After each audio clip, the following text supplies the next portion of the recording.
पौरवी बाळा, मी वाण्याकडून सामान आणलंय बघ. मोज आणि किचन मध्ये ठेव आणि बाथरूम मध्ये ठेव. 2 3 4 5 6. पप्पा हे किती किलो आहे? बाळा हे मीठ 1 किलो आहे. आणि ही डाळ बाबा हे अर्धा किलो आहे. हा.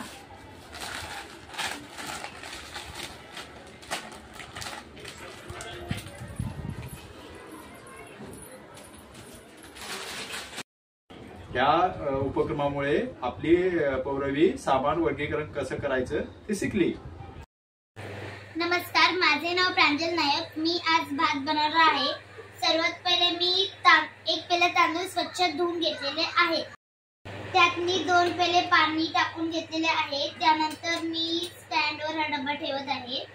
स्टँड मी कुकर मध्ये ठेवत आहे आणि मी कुकरचं झाकण बंद करत गॅस चालू करून कुकर ठेवलेला आहे. कुकरच्या 4 शिट्ट्या झाल्यावर माझा भात तयार. म्हणतात का की 1 किलो पेट्रोल द्या, 1 किलो दूध द्या, असं म्हणतात का?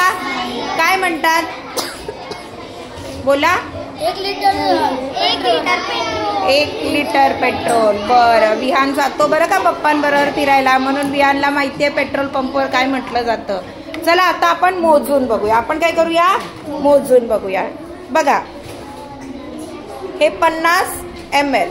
काय आहे? 50 ml. ml म्हणजे मिली लिटर. मिली लिटर बरोबर. आणि हे 500 ml. 500 मिलीलिटर. हे किती आहे? 500 मिली. हे मापक 500 मिलीलिटरचं आहे. स्वरा घे, पाणी मोजूया आपण. बादलीमध्ये ते मापक टाक, पूर्ण भरून घे. बघा, स्वराने वर कर. स्वरा, ते मापक पूर्ण भरलेलं आहे, म्हणजे यामध्ये 500 मिलीलिटर पाणी आहे. किती मिलीलिटर? 500 मिलीलिटर म्हणजे अर्धा लिटर. म्हणजे किती? अर्धा लिटर. हा, याच्यात टाक.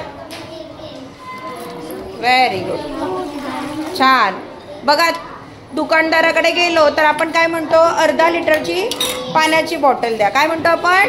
अर्धा लिटरची पाण्याची बॉटल. परत एक अर्धा लिटर तिने त्यात टाकला. घे स्वरा, परत अर्धा लिटर. सुरुवातीला तिने किती लिटर टाकलं होतं? अर्धा लिटर. आता परत ती किती टाकते? मग अर्धा आणि अर्धा मिळून किती झाले? 1 लिटर. किती झाले? 1 लिटर झाले. अगदी बरोबर. मग आता हे 2 वेळा वापरलं आपण. अर्धा लिटर हे आपण 2 वेळा वापरलं. पण आपल्याकडे मोठं मापक पण आहे आणि हे आहे 1 लिटरचं. हे आहे 1 लिटरचं. मग हे 2 वेळा टाकल्यानंतर 1 लिटर झालं. मग मला 1 लिटर पाणी घेण्यासाठी हे किती वेळा टाकावं लागेल? किती वेळा टाकावं लागेल? 1च वेळा टाकावं लागेल. बघा, 1 लिटर पाणी देते आपल्याला स्वरा मोजून. पाण्याचं महत्व फार आहे. पाणी सांडायचं नाही. खूप छान स्वरा, छान.